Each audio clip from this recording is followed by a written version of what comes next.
जय हिंद साथियों, आप सभी का स्वागत करता हूं आप सभी के अपने चैनल टारगेट सिलेक्शन में। साथियों, आज की इस वीडियो में एक ऐसा मोस्ट एक्सपेक्टेड मॉडल पेपर हम लोग देखेंगे जिस मॉडल पेपर को अगर आप देख लेते हैं तो आपकी निश्चित रूप से जीत तय है, यानी कि आपका सिलेक्शन साथियों पक्का है एसएससी एमटीएस के एग्जाम में। तो साथियों, मैं आपको बता देना चाहता हूं आज की इस वीडियो में खास क्या है आपके लिए। देखिए, अभी तक जितनी भी शिफ्ट हो चुकी है उसमें देखा गया है कि सामान्य ज्ञान के भाई कहां से किस टाइप के क्वेश्चन आ रहे हैं, ठीक है ना। उसके अलावा इंग्लिश के कौन कौन से टॉपिक पूछे जा रहे हैं, कौन कौन से टॉपिक के क्वेश्चन पूछे जा रहे हैं, मैथ के क्वेश्चन कहां से और रीजनिंग के क्वेश्चन कहां से लिए गए हैं। तो आज की इस वीडियो में साथियों संपूर्ण सभी शिफ्ट्स का निचोड़ देखेंगे आज की इस वीडियो में। और अगर आप वाकई चाहते हैं कि इस बार आपका एसएससी एमटीएस में सिलेक्शन हो जाए तो इस पूरे एक्सपेक्टेड मॉडल पेपर को देखकर जाइएगा।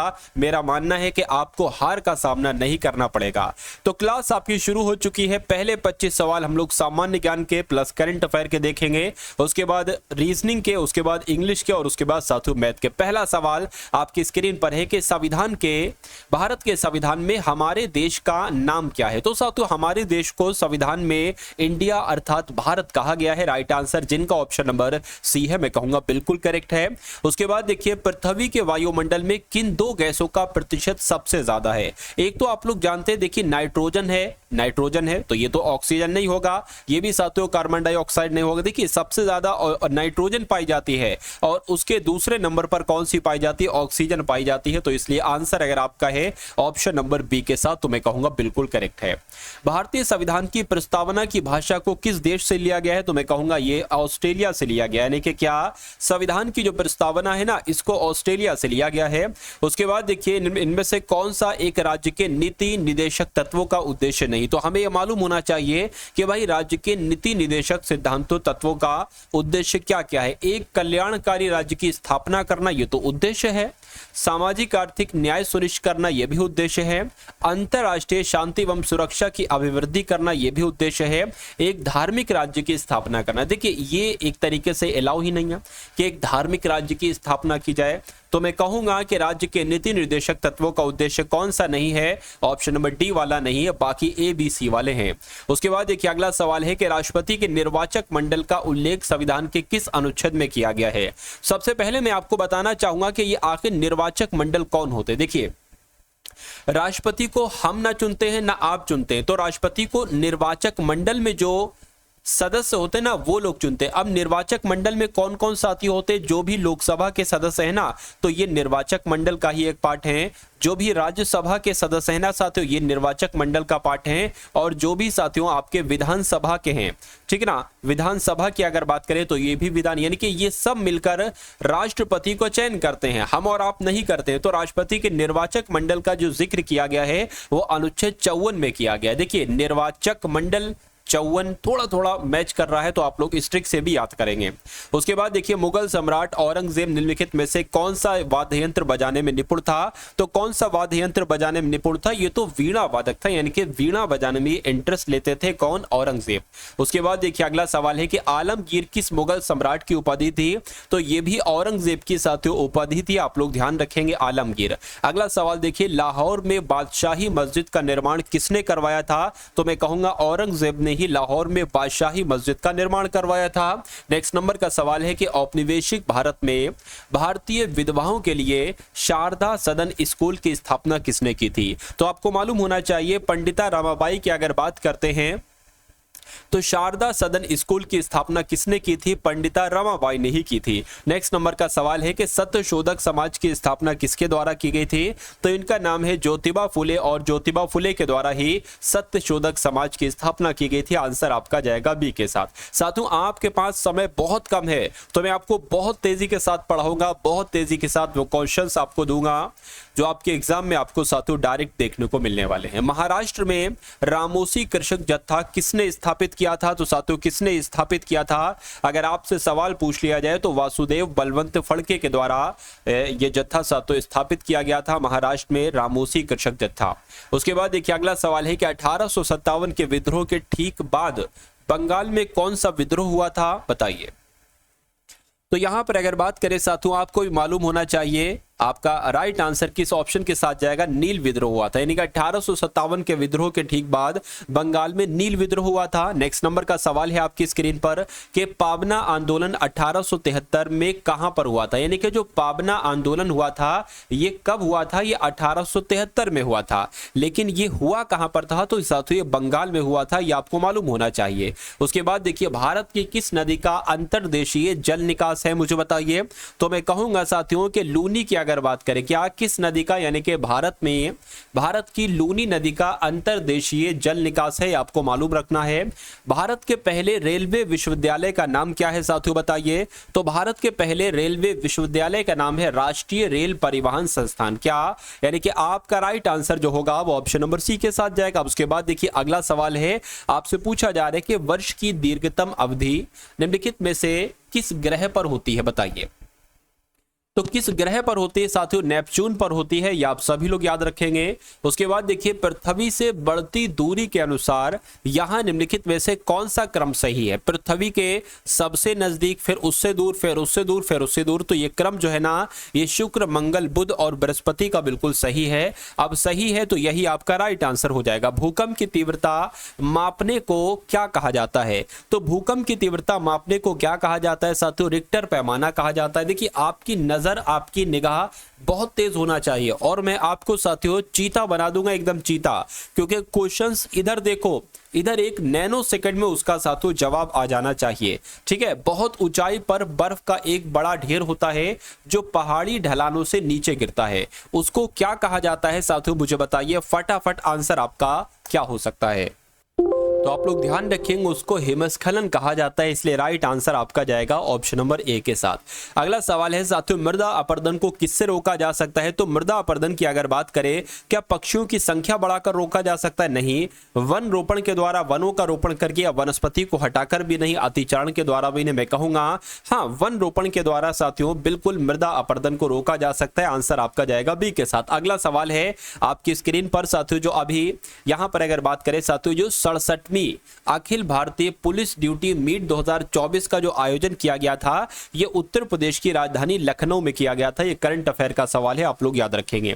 हाल ही में पेरिस ओलंपिक में नीरज चोपड़ा ने कौन सा पदक जीता है, तो इन्होंने साथियों कौन सा पदक जीता है, आपसे पूछा जा सकता है। रजत पदक जीता है, आंसर आपका जाएगा सी के साथ। अगला सवाल है कि 18वीं लोकसभा के नए अध्यक्ष कौन बने हैं, मुझे बताइए। यानी कि यहां पर अगर बात करते हैं साथियों, क्या आपका राइट आंसर हो सकता है, फटाफट आप लोग यहां पर कमेंट करके मुझे बता देंगे। चलिए, तो ओम बिरला अगर आपका जवाब है तो मैं कहूंगा आपका जवाब बिल्कुल सही है। नेक्स्ट नंबर का सवाल है कि हाल ही में कर्मचारी चयन आयोग यानी कि एसएससी, जो आपकी एमटीएस की परीक्षा है ना साथ, तो एसएससी यानी कि स्टाफ सिलेक्शन कमीशन, कर्मचारी चयन आयोग, इसके अध्यक्ष कौन बने हैं, तो राकेश रंजन ही इसके अध्यक्ष बने हैं। क्वेश्चन इंपॉर्टेंट है, आपसे पूछा जा सकता है। तो अब साथियों यहां पर आपके रीजनिंग के क्वेश्चन शुरू हो चुके हैं। रीजनिंग के पूरे साथियों बहुत अधिक नहीं, सिर्फ साथियों 10 क्वेश्चन लिए हैं और मैं कहूंगा साथियों कि इसमें से 7 क्वेश्चन आप बिल्कुल सही करने की पूरी कोशिश कीजिएगा, यानी कि जितनी जान लगाना पड़े, जितनी जिद्दोजहद आपको करना पड़े, 10 में से 7 क्वेश्चन तो आपको करना ही करना है हर हालत में।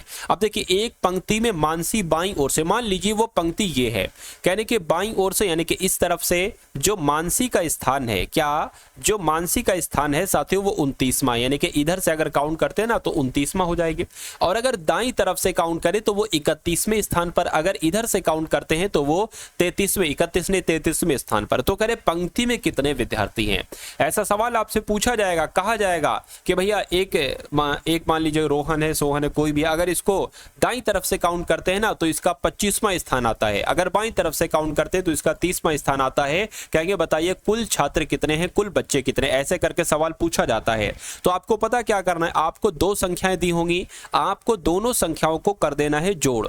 आपको जोड़ करने के बाद उसमें से 1 घटा देना है और वही आपका आंसर आ जाएगा। अगर आप साथियों इसमें से देखिए 32 हो गया, ये ना 32 हो गया, तो 29 और 32 कितना आपका हो जाएगा, आपका साथियों 61 हो जाएगा। तो मैं कह सकता हूं कि पंक्ति में कुल कितने विद्यार्थी थे, 61 विद्यार्थी थे। आंसर आपका जाएगा ऑप्शन नंबर ए के साथ। भाई बहुत बढ़िया, वेरी गुड क्लास। अब उसके बाद देखिए अगला सवाल है आपकी स्क्रीन पर, देखिए मैं आपको यहां पर लिख देता हूं सवाल को। AU हो गया, BO हो गया, उसके बाद CI हो गया, और उसके बाद साथियों DE हो गया। अब यहां पर अगर बात करते हैं ना साथियों, आपको बताने यहां पर कौन से दो लेटर आएंगे। देखिए ये A से B है, B से C है, C से D है, तो जाहिर सी बात है साथियों यहाँ पर E आएगा और E सिर्फ और सिर्फ साथियों ऑप्शन नंबर B में है, तो ये आंसर लगा के आपको आगे बढ़ जाना है। लेकिन यहाँ पर असल में लगा क्या, देखिए साथियों UOIE।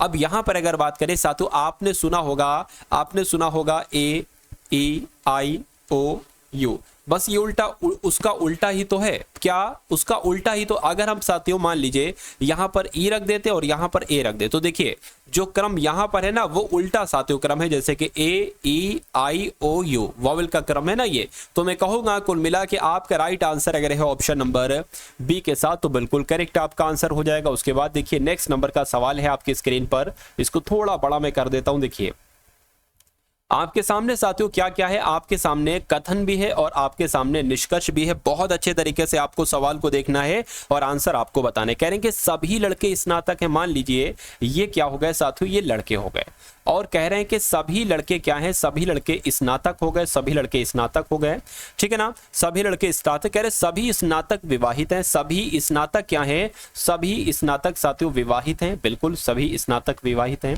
तो ये तो आपके हो गए कथन, ये क्या हो गया साथियों, कथन। अब निष्कर्ष देखिए और बताइए कौन सा निष्कर्ष सही है और कौन सा निष्कर्ष गलत है। कह रहे हैं कि निष्कर्ष में कह रहे हैं कि सभी लड़के विवाहित है, बिल्कुल साथियों सभी लड़के विवाहित हैं, क्योंकि विवाहित के अंदर है लड़के, तो मैं कहूंगा ये वाला बिल्कुल सही। सभी स्नातक विवाहित हैं, बिल्कुल साथियों सभी स्नातक विवाहित हैं, ये भी बिल्कुल सही हो जाएगा। अगर ये होता कि सभी विवाहित लड़के हैं, मैं कहता नहीं सभी विवाहित लड़के थोड़ी ना है, सिर्फ इतने विवाहित लड़के हैं, तो मैं कहूंगा दोनों सही। और ऐसा कहां पर लिखा हुआ है, निष्कर्ष 1 और 2 दोनों सही, ऐसा ऑप्शन नंबर A में लिखा हुआ है, तो ये आपका बिल्कुल करेक्ट आंसर हो जाता है। अब उसके बाद देखिए नेक्स्ट नंबर का सवाल है आपकी स्क्रीन पर साथियों, देखिए और मुझे बताइए आपका यहां पर अब राइट आंसर साथियों क्या होगा, बताइए। देखिए इस सवाल में कुछ नहीं कह रहे कि गणितीय चिन्हों के उस सही संयोजन का चयन करें जो @ संकेतों के स्थान पर क्रमिक रूप से आ सकता है और दिए गए समीकरणों को संतुलित कर सकता है।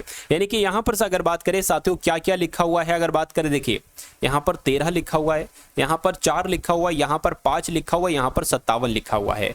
अगर हम मान लेते हैं साथियों, मान लीजिए ये वाला आपका, तो ऐसे सवाल में ना नीचे से चला करो। मान लीजिए ये पहले गुणा आ जाएगा, ये गुणा, उसके बाद माइनस है और उसके बाद बराबर है, तो इसको सॉल्व करो। अगर 57 आ जाए तो यही आंसर हो जाएगा। 13 चौक कितने होते हैं साथियों, 13 चौक आपके 52 हो जाएंगे। 52 में से क्या 5 जाएगा साथियों, ये आएगा, मैं कहूंगा नहीं आएगा। 57 नहीं आएगा तो ये क्या होगा, ये हमारा आंसर नहीं होगा। अब इसको ट्राई करो जरा, ये गुणा है, ये प्लस है और ये साथियों बराबर है। 13 चौक कितना हो जाएगा साथियों, 52 हो जाएगा, ठीक है ना। 52 और 5 कितने होते हैं, मैं कहूंगा 57 होता है, यानी कि 57 बराबर 57 यहां पर आ चुका है। यानी कि आंसर आपका जो जाएगा वो ऑप्शन नंबर किसके साथ जाएगा साथियों, ऑप्शन नंबर सी के साथ जाएगा। और जिनका आंसर यहां पर ऑप्शन नंबर सी है, मैं कहूंगा आंसर आपका बिल्कुल करेक्ट है।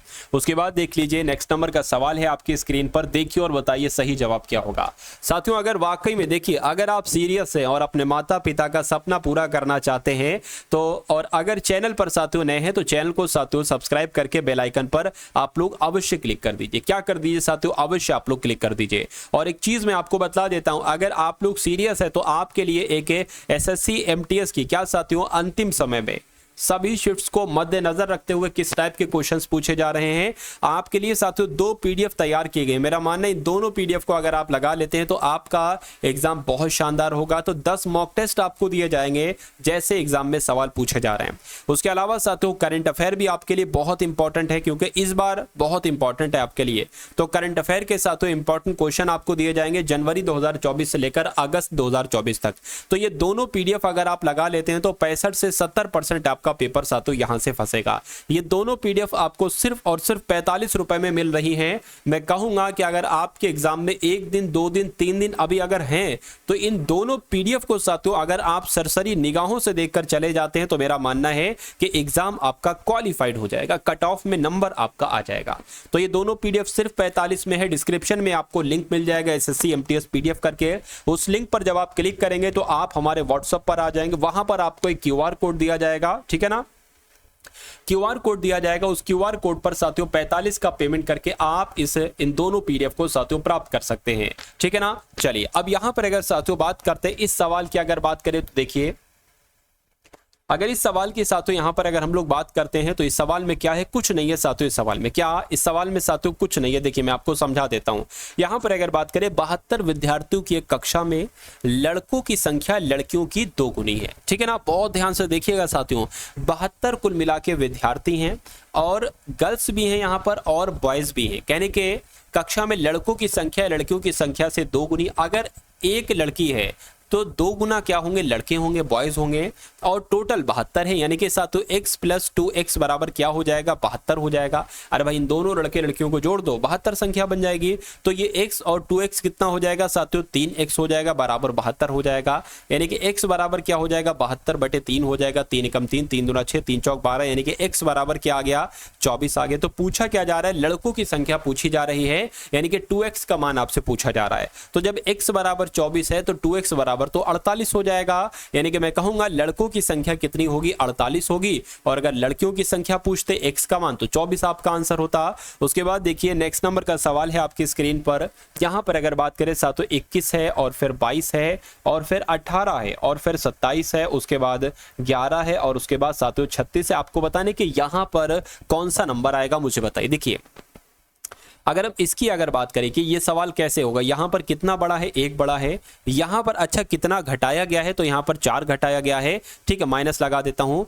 यहाँ पर कितना अब बढ़ा दिया गया, यहाँ पर एकदम से साथियों 9 बढ़ा दिया गया, ठीक है, 9 बढ़ा दिया गया। यहाँ पर अब घटा दिया गया, कितना घटा दिया गया साथियों, 16 घटा दिया गया, ठीक है ना। 1 सेकेंड, अब 11 से साथियों 36 हुआ है तो कितना बढ़ाया गया, यहाँ पर अगर साथियों बात करें 25 बढ़ाया गया, बिल्कुल 25 बढ़ाया गया। तो अब आपको बताने कि यहाँ पर घटाना है या बढ़ाना है। अच्छा एक चीज आप यहां पर देख पा रहे होंगे, देखिए यहां पर घटाया गया है, यहां पर बढ़ाया गया, यहां पर घटाया गया, यहां पर बढ़ाया गया, घटाया गया, बढ़ाया गया। तो यहां पर जाहिर सी बात है घटाएंगे, यानी कि आंसर 36 से कम आएगा, ठीक है। अब एक बात देखिए साथियों, ये आपका जो है ना, ये 1 सेकेंड देखिए, ये आपका साथियों 2 का स्क्वायर है, ये आपका 3 का स्क्वायर है, 3 का स्क्वायर है, ये 4 का स्क्वायर है, ये 5 का स्क्वायर है। तो जाहिर सी बात है यहाँ पर 6 का स्क्वायर आएगा, यानी कि यहाँ पर साथियों 36 आ जाएगा।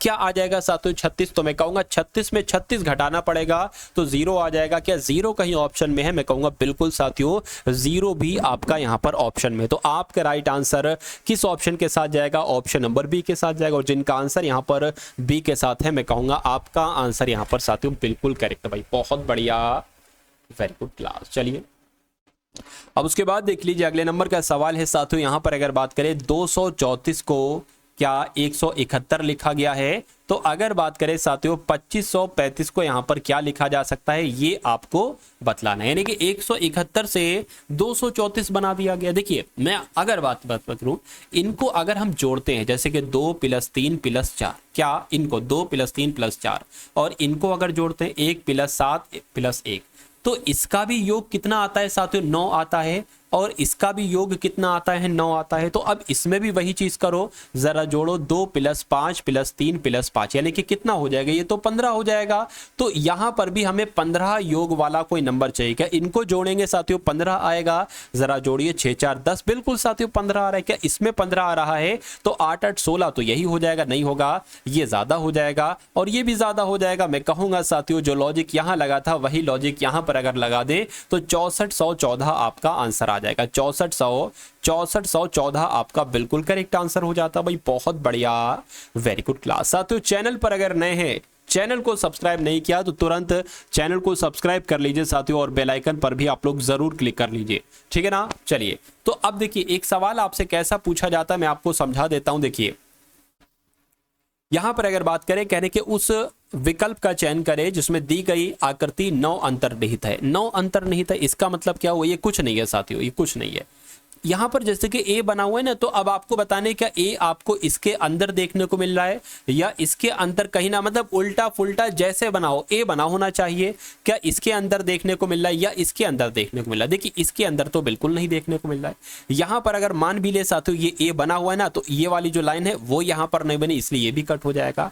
यहां पर अगर मान ले ऐसे ए बना है तो यहां पर ये चीज नहीं बनी हुई है। यहां पर अगर हम साथियों मान लीजिए इसको मान ले ए, क्या इसको मान ले ए और ये बीच में ये हमें मिल गया, बिल्कुल सही, ए हमारा बन चुका है। कहां पर है, ऑप्शन नंबर बी में है। तो ऐसा भी सवाल आपसे यहां पर पूछा जाएगा तो आपको बिल्कुल प्रिपेयर होकर जाना है, बिल्कुल तैयार होकर जाना है। एक रत्ती भर की भी साथियों कसर नहीं छोड़ना है आपको, क्योंकि सिलेक्शन ये समझ लीजिए अंतिम चांस है आपके पास और इस बार अंतिम रूप से सिलेक्शन आपको लेना। अगर आप ऐसा सोचेंगे कि अरे भाई नहीं अभी तो और भी एग्ज़ाम है उनमें सिलेक्शन ले लूँगा, अरे भाई नहीं इसके बाद अगला एग्ज़ाम होगा या अगले बार जो एग्ज़ाम होगा उसमें सिलेक्शन होगा, नहीं साथियों, जितने भी दिन आपके पास बचे हैं उनको ये समझ लीजिए आपको पढ़ाई ही ऐसे करना है कि ये मेरी लाइफ का अंतिम एग्ज़ाम है, इसके बाद में कोई परीक्षा, क्योंकि जब आप ऐसा सोच लेते हो तो आप उस हिसाब से मेहनत करते हो। क्योंकि जब आप ऐसा सोच लेते हो कि अरे भाई इसमें नहीं हुआ तो उसमें हो जाएगा, उसमें नहीं होता उसमें हो जाएगा, ऐसे सोचने वालों का सिलेक्शन कभी होता ही नहीं है। आज भी वो लोग 3-3 4-4 5-5 साल से तैयारी कर रहे हैं और कहते भाई अगली बार हो जाएगा, मतलब वो लोग मेहनत ही फिर नहीं कर पाते। क्योंकि जब आपके पास आप ये सोचोगे कि मेरे पास ये अंतिम मौका है तो आप मेहनत भी उसी टाइप से फिर करोगे। ठीक है ना, समझ, मेरी मानना है कि आप लोग समझ गए होंगे जो मैं कहना चाहता हूं। खैर अगला सवाल देखिए कि धीरज ने संदीप से कहा, धीरज ने संदीप से क्या कहा भाई, कहा यानी कि मेरी माँ तुम्हारी माँ की इकलौती पुत्री। देखिए मेरी माँ तुम्हारी माँ की इकलौती पुत्री यानी कि कहीं ना कहीं साथियों नानी का संबंध आ रहा है। तो धीरज की माँ संदीप से कैसे संबंधित होंगी साथियों, तो मैं कहूंगा बहन ही तो होंगी। क्या बहन ही तो होंगी, बहन होगी तो आप सोचिएगा थोड़ा सा, राइट आंसर आपका जाएगा सी के साथ। अगला सवाल देखिए अगले नंबर का आपकी स्क्रीन पर है कि अनिंद्रा का संबंध मनोभ्रंश से है। क्या यहां पर अगर बात करें साथियों मनोभ्रंश का संबंध स्मृति से है, ठीक उसी प्रकार से कि थोड़ा सा यहां पर दिक्कत आगे मैं आपको समझा देता हूं। यहां पर यह कहा गया है कि मनोभ्रंश का संबंध स्मृति से है, तो अनिंद्रा का संबंध किससे होगा, चलने से, नींद से, दौड़ने से, भूलने से। देखिए मनोभ्रंश का विलोम होता है स्मृति, तो अनिंद्रा का विलोम क्या होता है साथियों, देखिए अनिंद्रा मतलब नींद ना आना, तो यहां पर निंद्रा हो जाना चाहिए, निंद्रा हो जाना चाहिए। तो निंद्रा क्या कहीं ऑप्शन में, निद्रा तो नहीं है साथियों लेकिन नींद है, और निंद्रा और नींद बात एक ही है। तो कुल मिला के साथियों आपका आंसर अगर है ऑप्शन नंबर बी के साथ, तो मैं कहूंगा आंसर आपका बिल्कुल करेक्ट है। और अब यहां पर साथियों इंग्लिश के टॉप लेवल के साथियों 25 क्वेश्चन देखें, क्योंकि आपकी जो मेरिट है ना वो जीएस पर और साथियों इंग्लिश पर ही बनेगी। 25 क्वेश्चन जीएस के, 25 क्वेश्चन इंग्लिश के आएंगे। तो इंग्लिश के मैं आपको तकरीबन वैसे ही क्वेश्चन कराऊंगा जैसे आपके एग्जाम में आपको देखने को मिलेंगे। तो टॉप लेवल के सभी क्वेश्चन हैं, इन सभी क्वेश्चंस को आप अपने एग्जाम में तैयार करके जाइएगा, आपको साथियों बहुत ज्यादा फायदा आपको अपने एग्जाम में देखने को मिलेगा। ठीक है ना साथियों, चलिए तो यहां पर आपको बताना है साथियों सिनोनिम। सिनोनिम का मतलब होता है सेम मीनिंग, यानी कि रेकलनेस की अगर बात करें इसका आपको क्या बताना है साथियों, सेम मीनिंग बताना है। लेकिन रेकलनेस का मतलब क्या होता है साथियों, उतावलापन होता है। क्या, उतावलापन कहीं ना कहीं हम लोग कह सकते हैं। ठीक है ना, उतावलापन। तो इसका सिनोनिम साथियों क्या हो जाएगा मुझे बता दीजिए। क्या साथियों वेरिटेबल हो जाएगा, रेशनल हो जाएगा, क्वेर हो जाएगा, नहीं साथियों रश हो जाएगा। क्योंकि रश की अगर बात करें तो रश का मतलब होता है साथियों जल्दबाजी, जल्दबाज, जो जल्दबाजी करता है इंसान ना उसको रश कहते हैं। और उतावलापन यानी कि रेकलनेस, तो कहीं ना कहीं रेकलनेस का सिनोनिम जो बनता है वो रश बनता है। आंसर आपका जाएगा डी के साथ। नेक्स्ट नंबर का सवाल है आपकी स्क्रीन पर कि अब आपको बताना है साथियों एक इडियम। इडियम का मतलब होता है मुहावरा, यानी कि मुहावरे का मीनिंग आपको बताना है आउट ऑफ द ब्लू। तो आउट ऑफ द ब्लू का मतलब क्या होता है मुझे बताइए। देखिए एकदम चौंक जाना, क्या एकदम चौंक जाना यानी कि एकदम आश्चर्यचकित हो जाने को कहा जाता है आउट ऑफ द ब्लो। तो इसका मीनिंग क्या सॉरोफुल्ली होगा, मैं कहूंगा नहीं। क्या इसका मीनिंग अनएक्सपेक्टेडली होगा, या फ्रॉम द स्काई होगा, या विदाउट ए यूनिफॉर्म होगा, मैं कहूंगा अनएक्सपेक्टेडली का मतलब क्या होता है, अनएक्सपेक्टेडली का मतलब होता है साथियों एकदम मतलब चौंक जाना, आश्चर्यचकित हो जाना। तो मैं कहूंगा आउट ऑफ द ब्लू का मीनिंग क्या हो जाएगा साथियों, अनएक्सपेक्टेडली हो जाएगा, और यही आपका बिल्कुल करेक्ट आंसर हो जाता है। उसके बाद देखिए अगला सवाल है आपकी स्क्रीन पर, देखिए कि select the most appropriate antonym of the given word. यानी कि अब आपसे पूछा जा रहा है कि इंपेल का सिनोनिम साथियों क्या होगा। तो सबसे पहले तो आपको ये मालूम होना चाहिए कि आखिर इंपेल का मीनिंग क्या होता है। तो इंपेल का मतलब होता है साथियों, जैसे कि मान लीजिए इंपेल का मतलब मैं आपको बता देता हूं प्रेरित। क्या साथियों, प्रेरित करना, क्या करना, प्रेरित करना, इसका क्या हो जाएगा मीनिंग हो जाएगा। अब इसका उल्टा क्या होगा साथियों, इंस्पायर होना,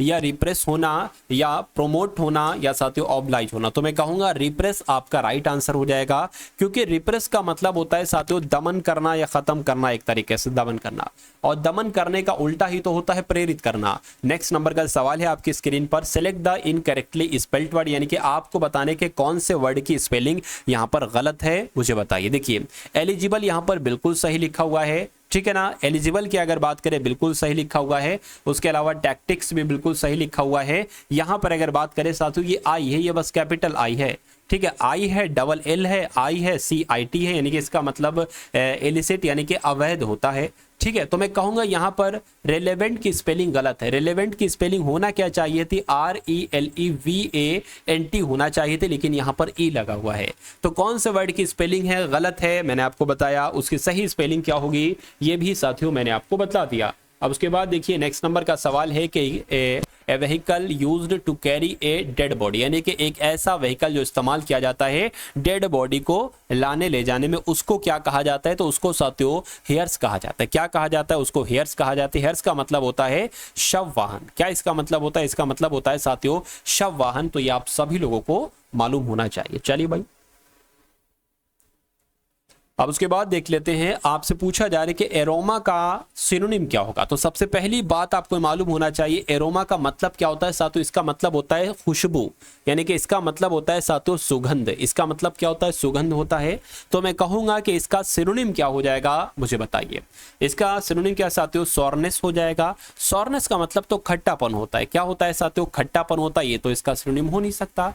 स्टिंक की अगर बात करते हैं साथियों, इसका मतलब होता है एक तरीके से बदबू। क्या इसका मतलब होता है बदबू, तो ये भी नहीं हो सकता। फ्रेग्रेंस की अगर बात करते हैं, बिल्कुल साथियों फ्रेग्रेंस का मतलब होता है महक, और कहीं ना कहीं महक और सुगंध एक ही चीज है। तो एरोमा का सिनोनिम क्या हो जाएगा, फ्रेग्रेंस हो जाएगा। फ्रेग्रेंस हो जाएगा तो यही आपका बिल्कुल करेक्ट आंसर हो जाएगा।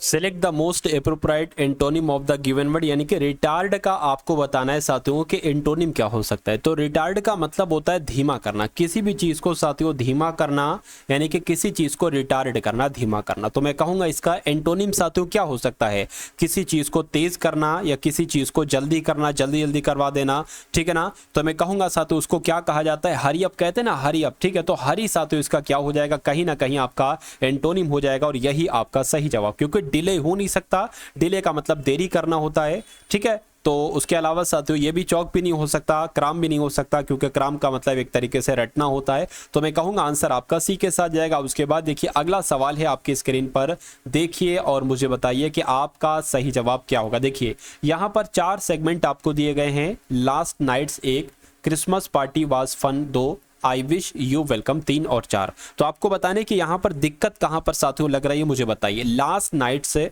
Children's party was fun, I wish you would come. तो यहाँ पर अगर बात करें यू वुड कम नहीं आना चाहिए। यू वुड कम की जगह पर साथियों यू वुड कम नहीं आना चाहिए। इसकी जगह पर क्या आना चाहिए, यू हैड कम। क्या आना चाहिए, यू हैड कम साथियों यहाँ पर आना चाहिए। तो मैं कहूंगा कहां पर दिक्कत है, यहां पर दिक्कत है। तो यही आपका राइट आंसर। उसके बाद देखिए अगला सवाल है आपकी स्क्रीन पर जो बहुत अच्छा है। यहां पर साथियों ट्रस्ट की बात की गई है। कहा जा रहा है कि trust is the most important element of A relationship, यानी कि रिलेशनशिप का बहुत इंपॉर्टेंट एलिमेंट है ट्रस्ट, यानी कि साथियों विश्वास। तो मैं कहूंगा यहां पर कि आपको यहां पर कौन सा लगाना होगा, कौन सा ऑप्शन यहां पर साथियों आएगा, फिट आएगा, हम्बल आएगा, साउंड आएगा या काइंड आएगा। मैं कहूंगा साथियों यहां पर आपका साउंड वर्ड आएगा, ठीक है। Trust is the most important element of A sound relationship.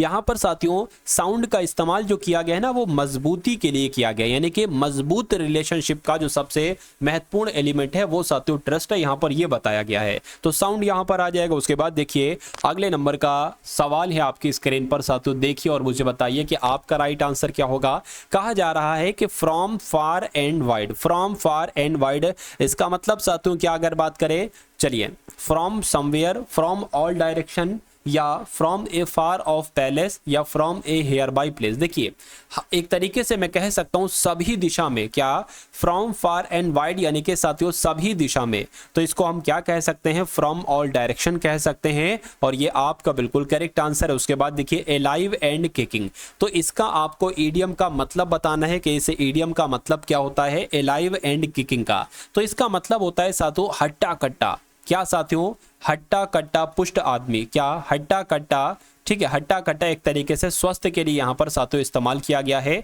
तो मैं कहूँगा यहाँ पर आपका राइट आंसर क्या हेल्दी एंड डूइंग वेल होगा। मनी, यहाँ पर तो मनी की बात आ गई, स्ट्रिक्ट एंड नॉन फ्लेक्सिबल नहीं, स्टाव ये भी नहीं होगा। मैं कहूँगा हेल्दी एंड डूइंग वेल, ये आपका राइट आंसर हो जाएगा। यानी कि अलाइव एंड किकिंग का मीनिंग क्या हो जाएगा, हेल्दी एंड डूइंग वेल हो जाएगा। अब उसके बाद देखिए नेक्स्ट नंबर का सवाल है आपकी स्क्रीन पर, select the most appropriate option to the fill in the blanks, यानी कि the doctor's clinic is adjunct to my house या to far is far away या एडजेसेंट या ऐसा तो एक इन, यानी कि यहाँ खाली जगह में कौन सा वर्ड आएगा मुझे आप लोग बता दीजिए। चलिए देखिए यहाँ पर आएगा साथियों एडजेसेंट। एडजेसेंट क्यों आएगा, क्योंकि एडजेसेंट का मतलब होता है साथियों सटा हुआ। क्या इसका मतलब होता है, इसका मतलब होता है बिल्कुल सटा हुआ, यानी कि बगल में। जैसे कि द डॉक्टर्स का जो क्लिनिक है वो मेरे घर से बिल्कुल सटा हुआ है, यानी कि एडजेसेंट यहाँ पर आ जाएगा। तो राइट आंसर आपका जाएगा सी के साथ। अगला सवाल देखिए साथियों आपकी स्क्रीन पर है, देखिए और बताइए कि एबंडेंट का एंटोनिम क्या होगा, मुझे बताइए एबंडेंट का एंटोनिम क्या होगा, ये आपसे पूछा जा रहा है। एबंडेंट का मतलब होता है साथियों पर्याप्त। क्या इसका मतलब होता है, इसका मतलब होता है पर्याप्त। मैं कहूंगा इसका एंटोनिम्स क्या हो जाएगा, स्पेशियस नहीं, डेवियस या टाइमरस नहीं साथियों, इनसफिशिएंट हो जाएगा, क्योंकि इनसफिशिएंट का मतलब कहीं ना कहीं होता है अपर्याप्त। ठीक है ना। चलिए तो खैर आंसर आपका डी हो जाता है। नेक्स्ट नंबर का सवाल देखिए, ठीक है, टर्बुलेंट की अगर बात करें, टर्बुलेंट का आपको बताना है सिनोनिम्स क्या होता है। टर्बुलेंस का मतलब क्या होता है साथियों, टर्बुलेंट का मतलब होता है अशांत। इसका मतलब क्या होता है, अशांत होता है। तो क्या ऑर्डर्ड का मतलब अशांत होता है, मैं कहूंगा नहीं। पीसफुल का मतलब क्या अशांत होता है, नहीं साथियों, शांति इसका मतलब होता है। वायलेंट का मतलब होता है, मैं कहूंगा बिल्कुल वायलेंट का मतलब भी अशांत होता है, और टर्बुलेंट का मतलब भी अशांत होता है। तो ये आपका क्या हो जाएगा साथियों, सिनोनिम हो जाएगा टर्बुलेंट का, वायलेंट, और यही आपका बिल्कुल करेक्ट आंसर हो जाता है। अब उसके बाद देखिए इनकरेक्टली स्पेल्ड वर्ड, यानी कि आपको किस वर्ड की स्पेलिंग यहाँ पर बिल्कुल गलत लग रही है, मुझे बताइए। देखिए फ्लेम की अगर बात करें, फ्लेम की स्पेलिंग बिल्कुल सही है। अगर फ्लॉक की बात करें, फ्लॉक की स्पेलिंग भी बिल्कुल सही है। और अगर बात देखिए फ्लोर यहां पर लिखा हुआ है जो कि गलत है। फ्लोर की अगर बात करें, फ्लोर की अगर बात करते हैं साथियों, तो ये वाला फ्लोर होना चाहिए था, जिसको हम लोग क्या कहा जाता है साथियों, फर्श, जिसको हम लोग कहते हैं फर्श कहते हैं। तो मैं कहूंगा इस वर्ड में दिक्कत है, तो ये क्या होगा, ये आपका राइट आंसर हो जाएगा। और एक होता है साथियों FLOUR फ्लोर, इसका मतलब क्या होता है, इसका मतलब आटा होता है, आटा। उसके बाद देखिए नेक्स्ट नंबर का साथियों सवाल है आपकी स्क्रीन पर, देखिए और बताइए कि dead body of an animal, यानी कि dead body of an animal, इसको हम लोग क्या कहेंगे, इसको हम लोग क्या कहेंगे साथियों, पशु की लाश ही तो कहेंगे। क्या पशु की एक तरीके से लाश ही तो कहेंगे। तो कौन सा वर्ड आपका, कौन सा ऑप्शन आपका बिल्कुल करेक्ट आंसर होगा, आपका आंसर साथियों कारकास हो जाएगा, क्योंकि कारकास का मतलब क्या होता है, पशु की लाश होता है। या आप लोग साथियों यहां पर ध्यान रखेंगे।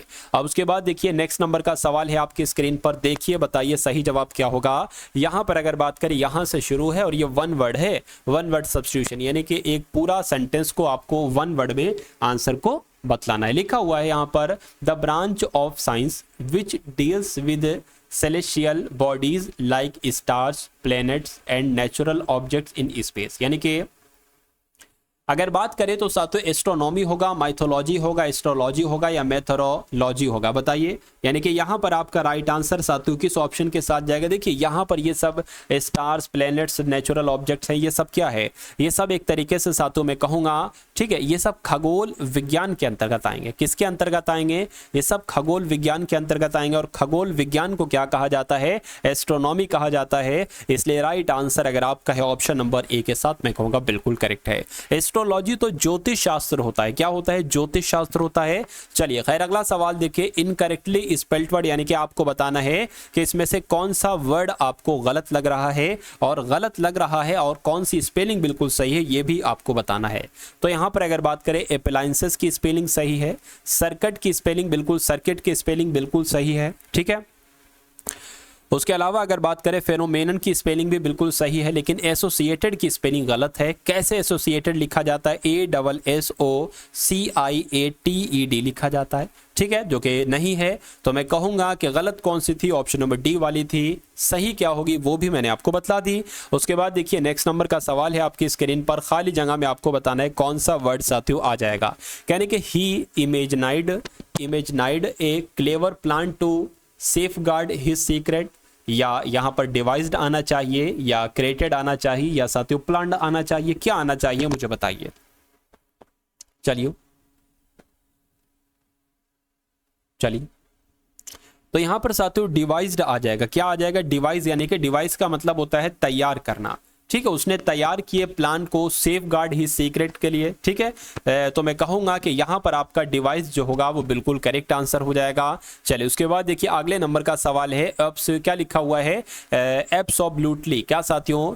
एब्सोल्युटली लिखा हुआ है, इसका आपको सिनोनिम बताना है। तो इसकी अगर बात करें साथियों सिनोनिम क्या होगा? ठीक है, कहते नहीं भाई एब्सोल्युटली, तो इसको कहते हैं निश्चित रूप से। एब्सोल्युटली यानी कि निश्चित रूप से साथियों इसको कहा जाता है। तो मैं कहूंगा इसका सिनोनिम क्या हो सकता है? डेफिनेटली भी तो कहते हैं, डेफिनेटली कह लो या एब्सोल्युटली कह लो, बात एक ही है। नेक्स्ट नंबर का सवाल है आपकी स्क्रीन पर, देखिए और बताइए सही जवाब क्या होगा। यहां पर अगर बात करें, ये भी वन वर्ड सब्स्टिट्यूशन है, यहां से शुरू हुआ है। कह रहे कि an imaginary ideal society free of poverty and suffering, यानी कि एक इमेजिनरी आइडियल सोसाइटी है जो बिल्कुल मुक्त है, जो बिल्कुल फ्री है पॉवर्टी से एंड सफरिंग से, यानी कि उसको कोई दुख नहीं है, उसको कोई तकलीफ नहीं है। वो एक ऐसी जगह है, वो एक ऐसी सोसाइटी में जहां पर कोई दिक्कत नहीं है। तो उसको क्या कहा जाता है? उसको यूटोपिया कहा जाता है। यूटोपिया को साथियों क्या कहा जाता है? हिंदी में आदर्श लोक कहा जाता है। तो मेरा मानना है आप समझ चुके होंगे, आदर्श लोक कहा जाता है जहां पर कोई दिक्कत वगैरह नहीं होती है।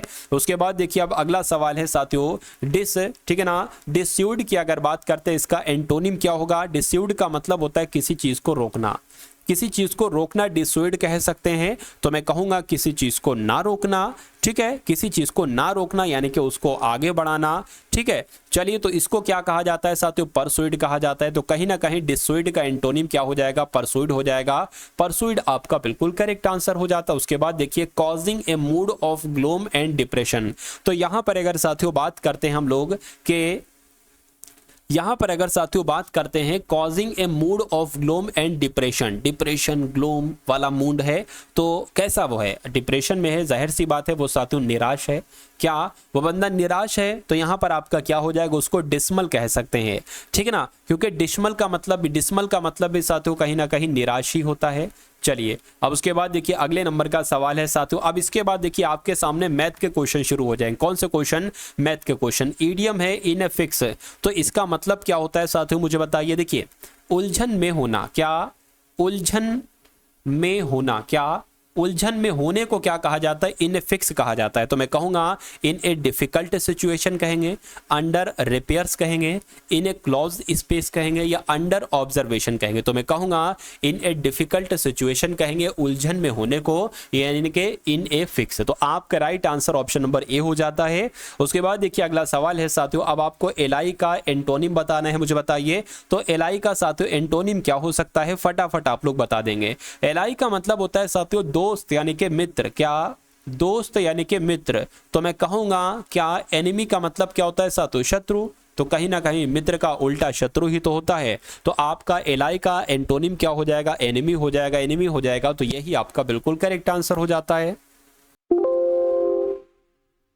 Select the most appropriate antonym of the given word, यानी कि ओवरलुक का आपको बताना है एंटोनिम क्या होगा। ओवरलुक का मतलब पता क्या होता है साथियों? ओवरलुक का मतलब होता है अनदेखा करना, किसी चीज को भी साथियों अनदेखा करना, यानी कि ओवरलुक करना, अनदेखा करना। तो इसका साथियों एंटोनिम क्या होगा? मैं कहूंगा नेग्लेक्ट करना नहीं साथियों, नोटिस करना क्या होगा? इसका एंटोनिम होगा, और ये आपका सही जवाब है। उसके बाद देखिए अब आपके सामने साथियों यहाँ पर मैथ के क्वेश्चन शुरू हो चुके हैं। कौन से क्वेश्चन साथियों? यहाँ पर अगर बात करते हैं साथियों मैथ के क्वेश्चन आपके सामने सामने यहाँ पर शुरू हो चुके हैं। तो बहुत अच्छे तरीके से इन सभी क्वेश्चंस को आप लोग देखेंगे और ये कॉन्सेप्ट आपके लिए बहुत इंपॉर्टेंट है। यहाँ पर कहा गया है कि एक आयताकार आंगन है, तो एक आयताकार आंगन हम लोग बना लेते हैं। कहने के 1017 फीट लंबाई है, उसकी 1017 फीट लंबाई है और चौड़ाई 1002 है, कोई दिक्कत नहीं, 1002 है चौड़ाई। कहने के इसमें समान आकार की वर्गाकार टाइल्स बिछानी है, यानी कि इसमें ऐसे छोटे छोटे करके ना क्या बिछाना है साथियों, टाइल्स बिछाना है, ऐसे करके छोटे छोटे करके। ठीक है, उम्मीद करता हूं समझ गया होगे। इस उद्देश्य के लिए उपयोग की जाने वाली सबसे बड़ी टाइल की कोर यानी कि साइड्स क्या होगी, आपसे यहां पर पूछा जा रहा है। कभी भी अगर ऐसा सवाल आपसे पूछा जाए, कैसा कि भैया एक कमरा दिया जाए, उसकी लंबाई चौड़ाई आपको दी जाए, या कोई आंगन दिया जाए और कहा जाए कि इसमें सबसे बड़ा सा बड़ा टाइल जो बिछाया जाएगा उसकी एक साइड की लंबा फिट वो कितने फिट में होगा, ये आपसे अगर पूछा जाए तो आपको पता क्या करना है, आपको साथियों कुछ नहीं करना है कि इन दोनों नंबर का HCF आपको निकाल लेना, यानी कि 1017 और 1002 का HCF निकाल लीजिए, वही आपका आंसर हो जाएगा। देखिए क्या ये 2 से कटेगा तो नहीं, 3 से कटेगा, देख लेते हैं, 3 3 9 हो जाएगा। ठीक है, 1 जाए 11 हो जाएगा, 3 3 9 हो जाएगा, 2 जाएगा 27 हो जाएगा, 3 निम 27 हो जाएगा, 3 3 9 हो जाएगा, 1 जाएगा फिर 10 हो जाएगा, 3 3 9 हो जाएगा, 1 जाएगा 12 हो जाएगा, 3 चौक 12 हो जाएगा।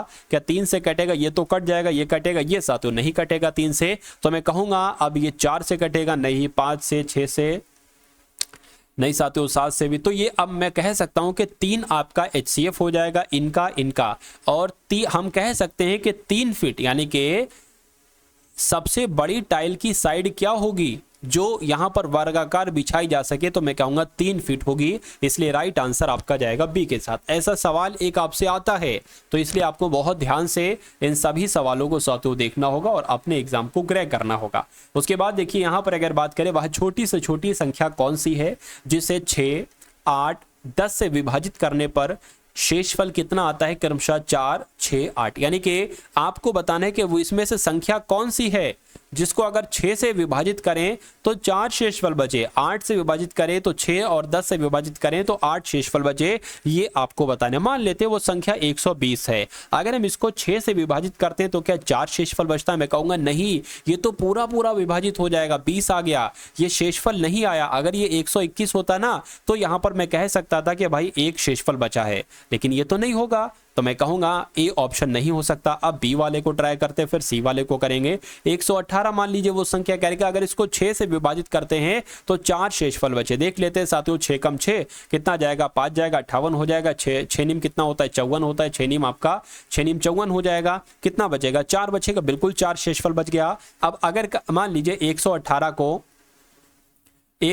को अब किससे सॉल्व करना है, 118 को ही अब साथियों 8 से सॉल्व करो, क्या 6 शेषफल बचता है, देखिए 8 से करे तो 8 एकम 8 हो जाएगा, 3 जाएगा, 8 कम 8 16, 8 चौको 32 हो जाए, 8 चौको 32 हो जाए, कितना बचेगा साथियों, 32 हो गया, ये 38 है, तो एक तरीके से 6 शेषफल बचेगा बिल्कुल। अब इसको हम क्या करते हैं, अब साथियों इसको हम 10 से सॉल्व करते हैं, अगर 10 से इसको हम सॉल्व करेंगे तो कितना, 10 से करेंगे तो अगर बात करते हैं साथियों बिल्कुल 110 हो जाएगा और 8 शेषफल बचेगा, मैं कहूंगा यही आपका बिल्कुल करेक्ट आंसर हो जाएगा। ठीक है ना, चलिए तो अब उसके बाद देखते हैं नेक्स्ट नंबर का सवाल है आपकी स्क्रीन पर, देखिए साथियों इस सवाल को और मुझे बता दीजिए कि आपका यहां पर राइट आंसर साथियों क्या हो सकता है, फटाफट देखकर मुझे बताइए। चलिए, और ये कॉन्सेप्ट बहुत अच्छा है, बहुत सारी चीजें आपको सीखने को मिलेंगी यहां से। देखिए कहने के एक व्यक्ति ने, क्या कहा जा रहा है साथियों, बहुत अच्छे तरीके से देखिएगा। चलिए, कहने के एक व्यक्ति ने एक अलमारी 4% की हानि पर 960 रुपए में बेची। तो अगर हम कह रहे हैं कि 4% की हानि पर बेची है, यानी कि उसने 100% में नहीं, उसने 96% में कोई चीज बेची है, अलमारी, तो जब 96% में बेची है तो उसको 960 रुपए का बेचा है। तो अगर हम यहां पर निकाल लें 100% की वैल्यू, और 100% की वैल्यू पता होगी क्या होगी साथियों, वो क्रय मूल्य होगी, यानी कि जिस मूल्य पर बेचने पर ना तो हानि होगी ना तो लाभ होगा। तो अगर साथियों 960 ये है, बटे में 96 आ जाएगा और 100 से गुणा कर देंगे 100% वैल्यू बनाने के लिए, 96 कम 96, 96 कम 96 और 3 जीरो आपके यहां लग गए। तो क्रय मूल्य साथियों कितना आ गया, मैं कहूंगा 1000 आ गया। अब इसको हटा दीजिए, क्या इसको हटा दीजिए, अब कोई दिक्कत नहीं है। ठीक है, और उसके बाद कह रहे हैं कि फिर उसने एक फोल्डिंग यानी कि कोई दूसरी चीज 20% के लाभ पर 840 रुपए की बेची, यानी कि 20% लाभ पर बेची है तो जाहिर सी बात है 120% में बेची है 840 रुपए की। अगर हम इसका भी 100% निकालें, इसका भी 100% निकालें तो कैसे 100% निकालेंगे? 840 बटे 120 और 100 से गुणा कर देंगे। इस जीरो से ये जीरो कैंसिल, 12 पंजे 60, 12 चंग 72, 12 सत्ते 84, यानी कि कितना निकला? 700 निकला। यानी कि एक चीज की अगर बात करें तो उसने खरीदी थी 1000 की, लेकिन 960 रुपए की उसको बेचना पड़ी, तो यहां पर 40 का उसको नुकसान हुआ। और यहां पर उसने एक चीज को 700 रुपए में खरीदा था और बेचा है 840 में, यानी कि 140 रुपए का उसको प्रॉफिट हुआ। तो कहने कि उसका लाभ या हानि क्या है? अब देखिए, एक तरफ उसको हानि हो रही है, एक तरफ उसको लाभ हो रहा है, यानी कि 40 की हानि हुई और 140 का फायदा हुआ, तो ओवरऑल उसको 100 रुपए का प्रॉफिट हुआ। क्या उसका जो लाभ बनना है ना वो 100 रुपए का बनना है, तो मैं कह सकता हूं उसको लाभ हुआ है। और कितने रुपए का लाभ हुआ है? तो 100 रुपए का लाभ हुआ है। साथियों, अगर आपको क्लास पसंद आ रही है तो बेझिझक, बिना किसी डर के, बिना किसी खौफ के क्लास को आप लोग साथियों लाइक कर दिया करिए, क्योंकि आपका एक लाइक, आपका एक नैनो सेकंड लगता है साथियों वीडियो को लाइक करने में, लेकिन मुझे बहुत अच्छा लगता है आपका लाइक, क्योंकि वहां से मालूम पड़ता है कि भाई हाँ, इतने लोगों ने क्लास देखी है और इतने लोगों में से इतने लोगों ने हमारी क्लास को लाइक किया है, यानी कि हमारी क्लास को पसंद किया है। तो फिर मैं अगली क्लास में साथियों और जान लगाता हूं और शानदार कॉन्सेप्ट आपके सामने लाकर आता हूं, क्योंकि हमारा मकसद तो एक ही है। हम पैदा हुआ साथियों एक ही इसी काम, इसी केवल इस काम के लिए तो नहीं, बाकी और भी बहुत सारे मकसद हैं, बहुत सारे गोल हैं। ये भी एक अच्छा मकसद है हमारे लिए कि आपका सिलेक्शन कराना। ठीक है, तो मैं तो साथ इसी जिद्दोजहद में लगा रहता हूं कि मैं आपको इतना पढ़ा दूं, इतना पढ़ा दूं कि कट ऑफ में आपका नाम आ जाए। आप अगर टॉपर ना बन सको, लेकिन कट ऑफ में आपका नाम तो आ जाए।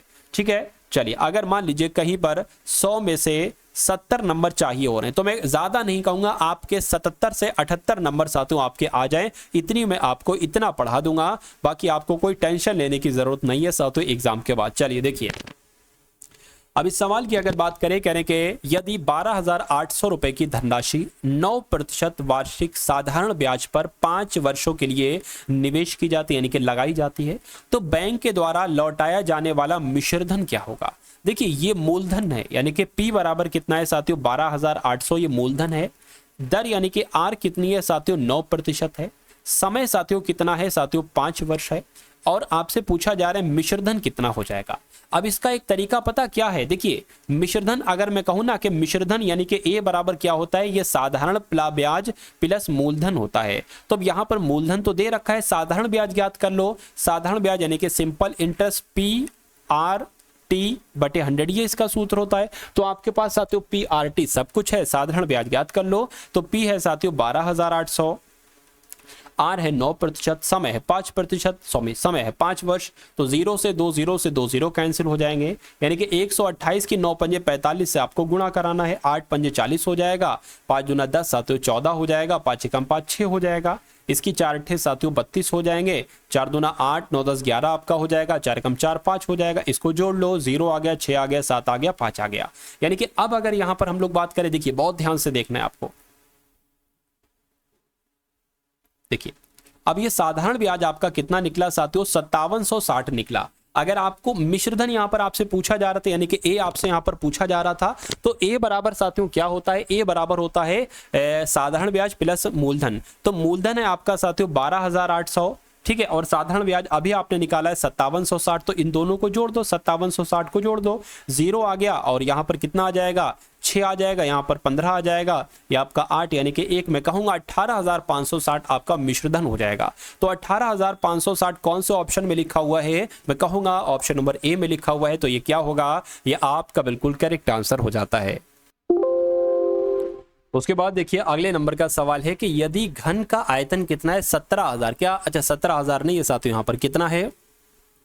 1,75,616 सेंटीमीटर क्यूब है। तो इसकी भुजा की माप कितनी होगी? देखिए, कभी भी अगर आपको घन का आयतन दिया जाए और पूछा जाए भुजा की माप क्या होगी, यानी कि इसका जो आंसर होगा ना, उस संख्या का ये क्यूब है। क्या है साथियों? ये क्यूब है। इतनी सी बात आपको साथियों मालूम होना चाहिए, ठीक है ना? तो मैं कह सकता हूं साथियों, क्या ये 36 का क्यूब है? क्या ये 36 का क्यूब है साथियों? तो आप गुणा करा के देख सकते हो, सबसे आसान और अच्छा तरीका आपका यही हो जाएगा। 36 36 की अगर आप गुणा कराओगे 6 चंग 36, 6 तियां 18 और आपका 21 हो जाएगा। और इसकी अगर बात करें सातों 18 आ गया, 3 तियां 9 और एक आपका 10 आ गया, 6 आ गया, 9 आ गया, 2 आ गया, 1 आ गया। अब इसकी भी सातों आपको 36 से गुणा कराना पड़ेगी, 36 से गुणा करा लीजिए। 6 चंग 36 हो जाएगा, ठीक है। 9 पंजे 45, 9 चंग 54, 54, 55, 56, 57, 57 का सातों 7 आ जाएगा, 5 आ जाएगा। 6 दूना 12, 12 और 5 कितना आ गया सातों 17, 17 का ये हो गया। 6 कम 6 और एक आपका 7 हो गया। 3 से करा लीजिए, 6 तियां 18 हो गया आपका और 1 बच गया, 9 तियां 27 और आपका 28 हो गया। 6 और आपका 7 8 हो गया, 3 कम 3 हो गया। क्या साथियों ये आ रहा है? देखिए जरा, देखिए साथियों ये आ रहा है। मैं कहूंगा साथियों ये तो नहीं आ रहा है, ठीक है। ये तो साथियों इतना तकरीबन बन गया, तो मैं कहूंगा इस ऑप्शन को जो है वो कट कर दीजिए। ये ऑप्शन आपका आंसर नहीं हो सकता। एक बार जरा बहुत सुपर फास्ट तरीके से आप ऑप्शन नंबर बी को चेक कर लीजिए, क्या ये इसका साथियों घनमूल है, ठीक है। चलिए देखिए, 56 गुणा 56 की अगर बात करें तो 6 चंग 36 हो गया, 6 पंजे 30 और 33 हो गया और 5 छंग आपका 30 हो गया, 5 पंजे 25 और आपका 28 हो गया। 6 आ गया, 3 आ गया, 11 आ गया, 3 आ गया। अब सातों 3136 की गुणा फिर से एक बार 56 से आप लोग कर लीजिए। 6 चंग 36 आपका हो गया, 6 तियां 18 और ये आपका हो गया 6 कम 6 7 8 हो गया, 6 तियां 18 हो गया। अब फिर से 5 की कर लीजिए साथियों, 5 छंग आपका 30 हो गया, 5 तियां 15 और 18 और 1 आ गया, 5 अंग 5 6 हो गया साथियों और उसके अलावा 5 तियां आपका 15 हो गया। इसको जोड़ लीजिए, 6 1 16 और ये आपका कितना हो गया, 6 12 13 14 15 हो गया और ये आपका कितना हो गया, 7 हो गया 1। क्या ये बिल्कुल साथियों यही आ रहा है 1,75,616। मैं कहूंगा ये 56 का क्यूब है, भुजा, यानी कि भुजा की माप कितनी होगी, 56 सेंटीमीटर होगी और यही आपका बिल्कुल करेक्ट आंसर हो जाता है। अब उसके बाद देख लीजिए नेक्स्ट नंबर का सवाल है साथियों, आपकी स्क्रीन पर देखिए और बता दीजिए कि आपका राइट आंसर साथियों यहां पर किस ऑप्शन के साथ जा सकता है। चलिए भाई देखिए, यहां पर अगर बात करें, कहा जा रहा है यहां पर आपसे कि एक समूह में, क्या एक समूह में 30 लड़कियों का औसत 35 किलोग्राम है। तो मान लेते हैं 30 लड़कियां हैं और इन 30 लड़कियों का जो औसत वजन है वो 35 किलोग्राम है।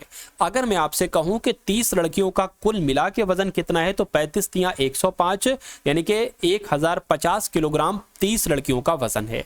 उसके बाद कहने के जब उस समूह में एक लड़की और आ जाती है, यानी कि अब 30 लड़कियां नहीं है, अब लड़कियां हैं 31। तो जब 31 लड़कियां होती हैं तो औसत वजन में 2 किलोग्राम बढ़ जाता है, यानी कि औसत वजन 35 था तो 37 हो जाएगा। तो अब अगर मैं आपसे कहूं कि 31 लोगों का कुल मजा मिला के वजन कितना होगा, तो आप 37 की गुणा 31 से कर लीजिए, कितना आ जाएगा, 37 आ जाएगा और गुणा 3 सत्ते कितना हो जाएगा, 21 और 3 9 और 11 हो गया, यानी कि 7 आ गया, 4 आ गया, 1147 आ गया, ठीक है ना।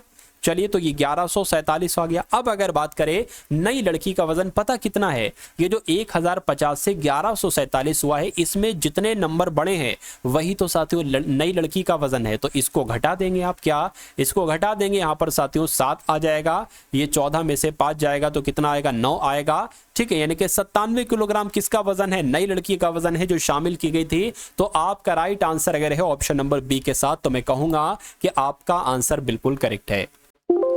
अब इस सवाल को देखिए साथियों, सिंप्लीफिकेशन का है लेकिन इसमें थोड़ी सी दिक्कत है। दिक्कत क्या है मैं आपको साथियों बता देता हूं। देखिए यहाँ पर क्वेश्चन की अगर बात करें साथियों, 5/10 है, क्या है, 5/10 है और फिर साथियों आपके पास आपके सामने ऑफ है और उसके बाद साथियों 10 गुणा 4 है। ये 100 ना समझिएगा, ये 10 अलग है और ऑफ अलग है, ठीक है। 10 गुणा 4 हो गया, ठीक है। उसके बाद साथियों 4/4 हो गया और फिर से आपका साथियों क्या आ गया, ऑफ आ गया, ठीक है। और फिर से आपका क्या आ गया, आपका ऑफ आ गया। अब उसके बाद साथियों 4/4 ऑफ के बाद 4 गुणा 10 है, क्या है साथियों, 4 गुणा 10 है और फिर प्लस है और फिर ब्रैकेट में 10 - 4 है और फिर भाग है और फिर 16 है और गुणा 4 है। इसको आपको साथियों क्या करना है, इसको आपको एक तरीके से सॉल्व करना है। ये 16 है। अब देखिए, अब इसको अगर मैं सॉल्व करने पर आऊं साथियों, देखिए सबसे पहले आपको पता है कि भाग सॉल्व करोगे, उसके बाद गुणा, उसके बाद प्लस माइनस, ठीक है। लेकिन अगर ऑफ लगा हो तो सबसे पहले आपको ऑफ को सॉल्व करना है। देखिए 5 भाग, अब 10 गुणा 10 है, ये ऑफ का मतलब गुणा होता है, तो 10 गुणा 10 कितना हो जाएगा, 100 हो जाएगा। गुणा आ गया, 4 आ गया, प्लस आ गया। अब 4/4 को सबसे पहले सॉल्व नहीं करोगे, 4 ऑफ 4 को करोगे, यानी कि 4 गुणा 4 यानी कि 16। तो ये क्या मैंने लिखा था, ठीक है, इसका 100 आ गया, 4 आ गया और प्लस आ गया।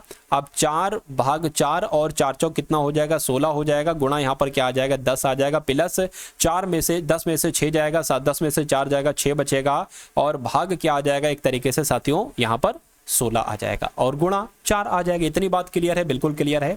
अब अगर साथियों आप क्या करेंगे, अब क्या करेंगे, देखिए 5/100 ही तो हो जाएगा, ये 5/100 गुणा 4 हो जाएगा, ठीक है। चलिए कोई दिक्कत नहीं है, प्लस 4/16 हो जाएगा, ठीक है ना, कोई दिक्कत नहीं है। अब अगर बात करें 4/16 और गुणा यहाँ पर क्या आ गया 10 आ गया, प्लस 6, ठीक है, 6 16 गुणा 4। इतनी बात साथियों क्लियर है? अगर क्लियर है तो बहुत अच्छी बात है। उसके बाद अगर बात करें, अब देखिए यहाँ पर अगर इसको कट करने पर आए तो ये कैसे कटेगा, 4 एकम 4 और 4 एकम 4 दूना 8 हो जाएगा, 2 जाएगा, 4 पंजे 20 हो जाएगा। तो यहाँ पर क्या आ गया साथियों 5/25 आ गया और 5/25 को हम 1/5 लिख सकते हैं। 5 एकम 5, 5 पंजे 25। स्टेप को कम करने के लिए हम ऐसा कर रहे हैं, 4 एकम 4, 4 चौक 16 हो गया और इसको अगर साथियों कट करें 2 पंजे 10, 2 दूना 4 यानी कि 5/2 हो गया, 5/2 हो गया, प्लस, ठीक है, 4 एकम 4, 4 चौक 16 और इसको कट करें 2 3 6, 2 दूना 4 यानी कि 3/2 यहाँ पर आ गया। तो अब आपके सामने साथियों क्या क्या चीज आ गई है, 1/5 प्लस 5/2 प्लस 3/2, ठीक है। अब इसका क्या करेंगे अगले स्टेप में, देखिए 1/5 ये हो गया और ये 2 नीचे कॉमन है ना, तो साथियों एक बार लिख लेंगे और 5 प्लस 3 8 हो जाएगा। अब अगले स्टेप में आप क्या करेंगे, 2 एकम 2 और 8 पंजे 40, ठीक है, और 5 दूना 10 हो गया। अब यहाँ पर थोड़ी सी जगह हम ले लेते हैं, ये कितना हो जाएगा 42/10 हो जाएगा। इसको अगर 2 से कट करोगे तो 21/5 आएगा और 21/5 कौन से ऑप्शन में है, तो ऑप्शन नंबर सी वाले में है साथियों। तो ये आपका क्या होगा, ये आपका बिल्कुल करेक्ट आंसर हो जाएगा। उसके बाद देखिए नेक्स्ट नंबर का साथियों सवाल है, इस सवाल को देखिए और मुझे बताइए कि यहाँ पर क्या कॉन्सेप्ट लगा हुआ है, कैसे ये सवाल आप बिल्कुल करेक्ट कर पाएंगे। देखिए यानी कि किसी बैग में 310 रुपए हैं जिसमें 5 रुपए, 2 रुपए, 1 रुपए के सिक्कों का अनुपात 4:3:5 है। तो 5 रुपए के सिक्कों की संख्या आपसे पूछी जा रही है। क्या पूछी जा रही है, 5 रुपए के सिक्कों की संख्या। अगर हम बात करें, देखिए 4x क्या साथियों, अब अगर हम यहां पर बात करें 4x plus 3x plus 5x बराबर कितना है, 310 है। तो मैं कहूंगा बिल्कुल 310 है। इसको जोड़ लीजिए साथियों, कितना हो जाएगा 4 3 7 और ये 12 हो जाएगा, ठीक है। चलिए कोई दिक्कत नहीं, इतनी बात साथियों। या एक काम करिए, ऐसे नहीं, सॉरी थोड़ा सा कॉन्सेप्ट यहाँ पर बिगड़ गया, ऐसे थोड़ी ना होता, ऐसे होता है साथियों। 5 रुपए के सिक्के कितने हैं, 5 रुपए के सिक्कों का अनुपात 4 है, तो 5 चौक कितने होंगे साथियों 20 होंगे, ये 20x आएगा, प्लस 2 रुपए के सिक्कों का अनुपात 3 है, 2 3 6, ठीक है, 2 3 6x आएगा, प्लस और क्या हो जाएगा साथियों आपका 1 रुपए के कितने 5 है, तो साथियों यहाँ पर 5x आ जाएगा। इतनी बात क्लियर है ना, ठीक है। तो ये होगा आपका 310। इसको अगर करोगे ये कितना हो जाएगा आपका, ये 31x हो जाएगा। 31x बराबर 310, तो x बराबर कितना निकलेगा साथियों 10 निकलेगा। तो कह रहे हैं कि 5 रुपए के सिक्कों की संख्या कितनी है, तो 5 रुपए के सिक्कों की संख्या कितनी है साथियों, 5 रुपए के सिक्कों की संख्या 4x है, यानी कि x बराबर 10 है, तो 4x बराबर क्या हो जाएगा 40 हो जाएगा। तो 40 क्या हो जाएगा साथियों, 40 आपका यहाँ पर बिल्कुल करेक्ट आंसर हो जाएगा। उसके बाद देखिए अगला सवाल है कि 9, 21, 123 का चतुर्थ अनुपाती क्या होगा। तो इसको कैसे लिखना है, 9/21 बराबर 123/x। ये चतुर्थ अनुपाती x का मान निकालना, यानी कि 9x हो जाएगा बराबर 21 गुणा 123 हो जाएगा, ठीक है ना। चलिए तो अब इसको साथियों आप क्या कर लो, इसको आप एक तरीके से कैलकुलेट कर लो, ठीक है। अब यहां पर अगर बात करें, ये 9 यहां पर आ जाएगा, 3 7 21, 3 नीम 3 3 7 21, 3 3 9 हो जाएगा। अब 3 चौक 12, 3 एकम 3 यानी कि 7 गुणा 41 की गुणा करा लो, तो 7 एकम 7, 7 चौक 28 यानी कि x बराबर क्या निकला साथियों 287 निकला। और 287 ये क्या होगा, ये आपका साथियों बिल्कुल करेक्ट आंसर हो जाता है। चलिए भाई बहुत बढ़िया, वेरी गुड क्लास। उसके बाद आज की इस वीडियो का अंतिम सवाल है आपकी स्क्रीन पर, कहने कि 28 42 से विभाजित क्या, अच्छा 28 है, 42 है, 71, ये 71 नहीं साथियों ये 14 है, यानी कि 14, 28 और 42 से विभाजित 3 अंकों की बड़ी से बड़ी संख्या आपसे यहाँ पर पूछी जा रही है। मान लीजिए साथियों ये है 934 वो संख्या है जो 14, 28, 42 से विभाजित हो जाती है। तो क्या ये विभाजित हो जाती है साथियों, एक तरीके से अगर बात करें, एक बार ट्राई करके देखें साथियों, ठीक है। 2 सत्ते 14, 2 चौक 8, 2 छंग 12, 2 सत्ते 14, 7 से हो रही है क्या, ये 7 सत्ते 49 हो जाएगा, ठीक है। 7 पंजे 35 आपका हो गया, 11 आ जाएगा साथियों, ठीक है। 7 एकम 7 हो गया और ये तो नहीं, ये तो हो ही नहीं रही है। 924 को देखते हैं साथियों, 924 को 14 से विभाजित करके देखते हैं। 2 सत्ते 14, 2 चौक 8, 2 छंग 12, 2 दूना 4, ठीक है, 7 पंजे 35 हो जाएगा, 11 हो जाएगा, ठीक है, 7 एकम 7 आपका हो जाएगा, ठीक है, 4 जाएगा 42 हो जाएगा, 7 छंग 42, ये तो साथियों कट गया, एक कट गया है। अभी दूसरे को भी हम लोग देखते हैं, 924 से, ठीक है, क्या कट गया है पूरी तरीके से यहाँ पर अगर बात करते हैं, ये तो कट गया। अब 28 को कट कर लीजिए साथियों, 924 अगर बात करें, ठीक है, 2 से कट करें साथियों, 14 आ गया, और 2 चौक 8, 2 छंग 12, 2 दूना 4, 7 आ गया, 2 दूना 4, 2 तिया 2 एकम आ गया, 7 कटेगा साथियों, हाँ बिल्कुल, 7 21, 7 21, ये भी साथियों कट जाएगा। अब एक काम और बचा है कि 924 को इस 42 से भी साथियों एक बार विभाजित करके देख लेते हैं। क्या एक बार 42 से भी साथियों विभाजित करके हम लोग यहाँ पर देख लेते हैं, ठीक है, 924 को 42 से भी विभाजित करके देख लेते हैं। तो 6 से कट करे साथियों, 6 छंग 36, 6 सत्ते 42 हो जाएगा, 6 कम 6 हो जाएगा, 3 जाएगा इसमें से, 6 छंग इतना हो जाएगा साथियों, 6 पंजे आपका 30 हो जाएगा, और 2 बचेगा, 6 चौक 24 हो जाएगा, बिल्कुल 7 दूना 14, 7 दूना 14। तो मैं कहूँगा ये कट नहीं होगा, ये नहीं कट होगा, आंसर आपका 924 के साथ जाएगा। तो जो लोग भी यहाँ पर 924 के साथ है, मैं कहूंगा आंसर आपका बिल्कुल करेक्ट है, ठीक है ना। तो आप ऐसे भी कर सकते हैं, अगर शुरू में आंसर हुआ तो आपको बहुत जल्दी मिल जाएगा, ठीक है। चलिए खैर, तो साथियों जिस पीडीएफ का मैंने जिक्र किया था एसएससी एमटीएस की, वो सिर्फ आपको 45 रुपए में दी जा रही है। डिस्क्रिप्शन में लिंक है, उस पीडीएफ को जरूर ले लेना, सरसरी निगाहों से देखकर चले जाना, मेरा मानना है कि आपका एग्जाम क्रैक हो जाएगा। तो डिस्क्रिप्शन में लिंक है एसएससी एमटीएस पीडीएफ करके, उस पर क्लिक करिएगा और पीडीएफ को साथियों ले लीजिएगा, ठीक है ना। तो इस वीडियो को लाइक कीजिएगा, अपने मित्रों के साथ शेयर कीजिएगा। मिलते हैं हम सभी लोग आने वाली वीडियो में। जय हिंद साथियों।